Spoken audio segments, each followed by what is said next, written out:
Hello students, आज हम motivation पर डिस्कस करेंगे। जैसा कि आप जानते हैं, आपने नोट्स पहले से ही तैयार कर लिए हैं, तो हम ओनली अब इन पर ज़्यादातर इनको समझने की कोशिश करेंगे क्या है मोटिवेशन। तो सबसे पहले हम बात करते हैं मोटिवेशन के बारे में। मोटिवेशन है क्या आखिरकार? तो मोटिवेशन एक लैटिन भाषा का शब्द है जिसका मतलब है, लैटिन शब्द है तो इसका मतलब है मूवियर। ठीक है, इसका मतलब क्या है? मूवियर। इसका हम कहते हैं तो इसका जो अर्थ होगा वो होगा to move. To move to move से दो मुख्य वर्ड बनते हैं। एक मोटिवेशन बनता है, मोटिवेशन, और दूसरा बनता है आपका मोटिव। ये दोनों बहुत ही इंपॉर्टेंट शब्द हैं जो आपसे अक्सर पूछ लिए जाते हैं। मोटिवेशन क्या कहता है? मोटिवेशन कहता है कि इसे हम कहा तो मोटिवेशन का अर्थ क्या होगा, हम साधारण शब्दों में कहें कि मोटिवेशन एक उत्तेजक है जो किसी व्यक्ति को अपने लक्ष्य या अपने कार्य करने के लिए उत्साहता है, कि प्रेरित करता है कि ये कार्य आपको करना चाहिए। तो ये मोटिवेशन कहलाता है। अब हम कहें शब्द के अनुसार हम अभी ओनली शाब्दिक अनुसार पढ़ रहे हैं, शब्द के अनुसार पढ़ रहे हैं। तो रीजन टू डू समथिंग, कि हमें ये क्या करने को कर रहा है, ये कारण है। मोटिवेशन क्या है? ये कारण है कुछ करने का, कुछ नया करने का। टू डू समथिंग हो सकता है, कुछ करने का कारण है। और मोटिव क्या है? मोटिव ओनली रीजन होता है नीड का। क्या होता है?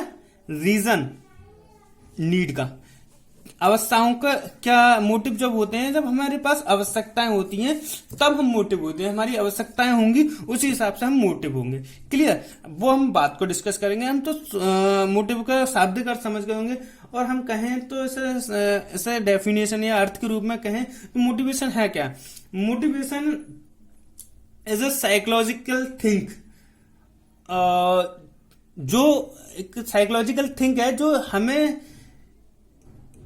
किसी कार्य को करने और उसे उच्चतम शिखर तक पहुंचाने या अपने लक्ष्य तक पहुंचने के लिए एक इच्छा प्रदान करती है, एक उत्सुकता प्रदान करती है। तो वो क्या कहलाता है? मोटिवेशन। अर्थ के रूप में समझ लिया, और हम थोड़ा इसे शॉर्ट में लिख भी देते हैं। अर्थ क्या हो सकता है, मीनिंग क्या हो सकती है? क्लियर? अभिप्रेरणा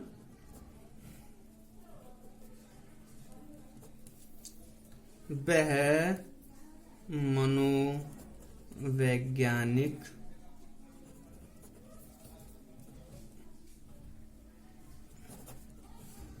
उत्तेजना है जो व्यक्तियों को काम पर बनाए रखने के साथ साथ उन्हें उत्साहित करती हैं और अधिकतम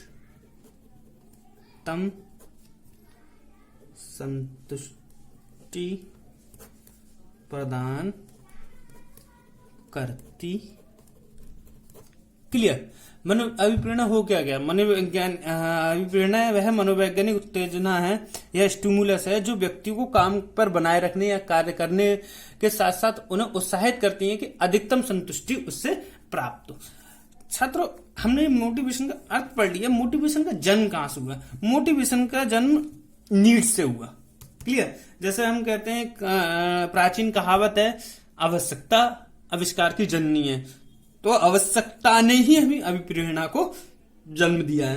तो नीड क्या इस तरीके की होती है? नीड मतलब आवश्यकताएं। भाई जो आवश्यकताएं हैं वो कितने टाइप्स की होती हैं? हमारी 2 टाइप्स की होती हैं। कौन कौन सी?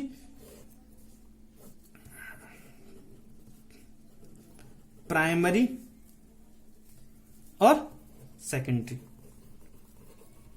भाई प्राइमरी और सेकेंडरी, प्राथमिक आवश्यकताएं और सेकेंडरी आवश्यकताएं। तो प्राथमिक आवश्यकताएं कौन कौन सी हो सकती हैं? इन्हें हम अन्य नाम से भी जान सकते हैं। पहले इनके नाम जान लेते हैं और क्या नाम हो सकते हैं इनके। ऐसे कह सकते हैं हम, इसे कह सकते हैं बायोलॉजिकल नीड कह सकते हैं, और इसे हम कह सकते हैं सोशल नीड, यानी कि सामाजिक नीड।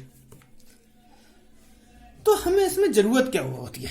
देखिए नाम से स्पष्ट है इनकी, ये बायोलॉजिकल है और ये सामाजिक है। बायोलॉजिकल नीड कौन सी होती है? यानी हमें जीवन जीने के लिए जिस चीज की आवश्यकता होती है, वह जो नीड होती है वो क्या क्या सी नीड कहलाती है? हमारी प्राइमरी नीड या बायोलॉजिकल नीड। इन नीडों को ही पूरा करने के लिए हम जो कुछ करते हैं वो किसके अकॉर्डिंग करते हैं? अभिप्रेरणा के अकॉर्डिंग करते हैं। तो हम पहले नीड की बात कर रहे हैं। तो जो नीड है भाई, जो नीड होंगी, अब उन आवश्यकताओं को किस तरीके से पूरा करना है, उसके लिए क्या क्या कर रहे हो, खुद से क्या कर रहे हो या दूसरे के कहने से क्या कर रहे हैं, तो ये बात की बात है। क्लियर? तो पहले हम प्राइमरी नीड जान लेते हैं। प्राइवेट नीड क्या होती है?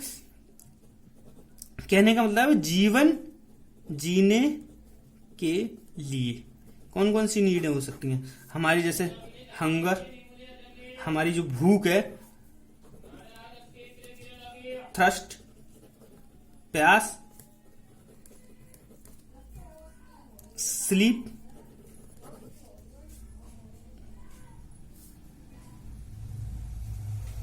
सोना, और भी चीज हो सकती हैं जैसे सेक्स वगैरह भी इनमें ही बायोलॉजिकल प्राइमरी नीड्स में आता है। प्राइमरी नीड्स में ये भी आता है। हमारी हंगर है, ट्रस्ट है, स्लीप है, सेक्स है, इन तरीके की जो चीज होती हैं वो क्या होती है? हमारी प्राइमरी नीड। और हमारी सोशल नीड कौन सी होती हैं? जो हमें बाह्य रूप से मिले, बाहर आवश्यकताओं, सोशल आवश्यकताओं। जैसे क्या हो सकती हैं हमारी? जैसे भाई हमारी आवश्यकताएं कौन कौन सी होती हैं? बाहर की आवश्यकताएं कौन सी हो सकती हैं? अच्छा मकान है, हाउस है, तो भाई हमें अच्छा मकान चाहिए, एक बेहतरीन वाला, ये हमारी अच्छी आवश्यकता हो गई, बाह्य आवश्यकता हो गई। उसके बाद हम कह सकते हैं कि हमारी और कौन कौन सी आवश्यकताएं हो सकती हैं? जैसे हमारी बाह्य आवश्यकता हो गई, जैसे एक कहा जाए कि अच्छे कपड़े, गुड क्लॉथ्स, और भी चीजें हो गई जो बाह्य रूप से हो। कहने का मतलब क्या है? और क्या हो सकती हैं आप बताइए? सॉरी हम क्लास में नहीं है, फिर भी हमारी जो भी बाहर की चीजें होती हैं, जैसे अच्छी नौकरी हो गई, जॉब्स। भाई हम जॉब को, अच्छी नौकरी के लिए जो भी आवश्यकता है, बाहर की चीजें हैं। बाहर की चीज में हमें अच्छा दिखना है तो फिटनेस वगैरह पे ध्यान देना। तो ये चीजें बहुत सारी हो गई जो मोटिवेट करती हैं, जो हमारी बाहरी आवश्यकता है। बाहरी आवश्यकता हमारी आत्मसम्मान हो सकती है, आत्मसम्मान है, सामाजिक आवश्यकताएं, गाड़ी, बंगला, मोटर, ये सारी बाहरी आवश्यकताएं होती हैं। और इनको हम किस तरीके से प्राप्त करेंगे वो मोटिवेशन के हम सर्किल में देखेंगे। क्लियर? आज के लिए इतना ही। Thank you very much. एक बार और देख लीजिए आप अभिप्रेरणा क्या है, उसके बाद नीड्स, इसके बाद हम मोटिवेशन की सर्किल और मोटिवेशन के टाइप्स का अध्ययन करेंगे। Thank you very much.